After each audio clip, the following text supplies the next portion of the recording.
a mother who burned her 8-year-old son to death because he told his stepfather she had cheated on him, has been jailed in Russia.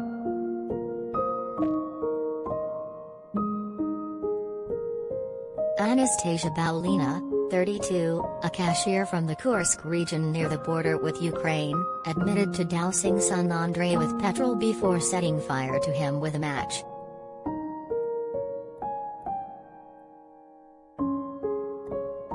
Baulina had tried to convince a court that she only meant to punish Andrey and not kill him, saying she had quickly put out the flames with snow.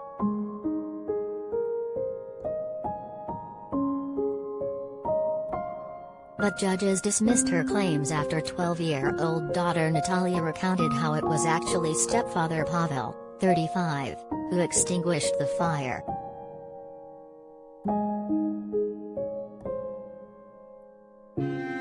Natalia said that Baulina had made her watch as she doused Andrey with fuel, before telling her, "Let's go watch how the scarecrow burns."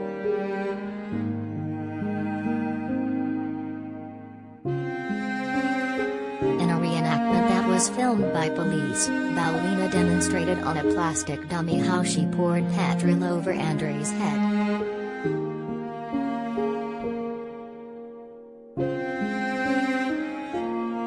She then struck 3 matches which all blew out, before successfully lighting a 4th which she threw at his jumper.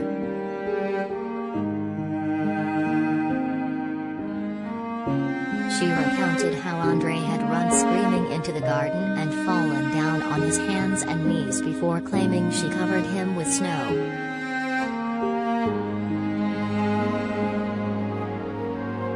Despite Andrey's hands being on fire, Baulina said she helped him douse the flames.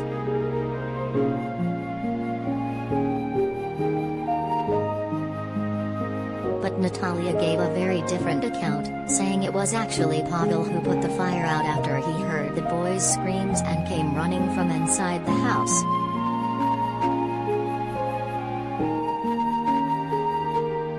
Meanwhile, Baulina screamed at the boy, "I will teach you to keep your mouth shut."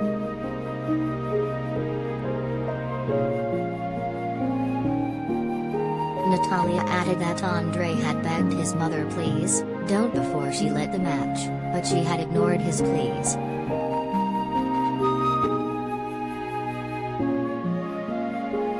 Andrey was rushed to hospital but died in agony the following day as he was being taken by ambulance to a specialist burns unit.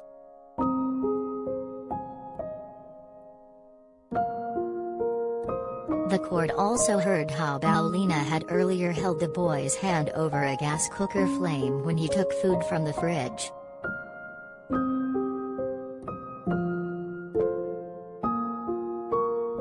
Baulina was convicted of murder and sentenced to 15 years in jail.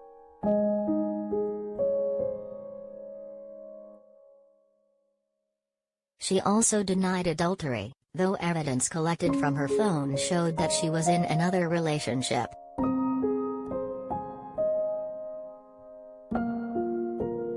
One message said, "I live with one person, have feelings for another."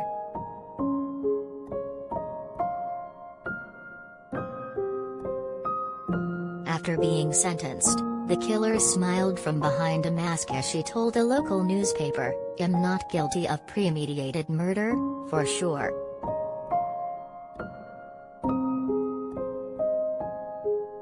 "Yes, I wanted to scare my child, but I did not wish him dead. So it was destined by God for him and me."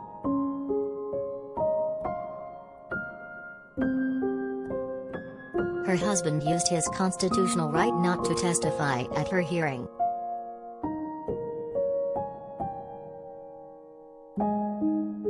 Her daughter is now being raised by a foster family.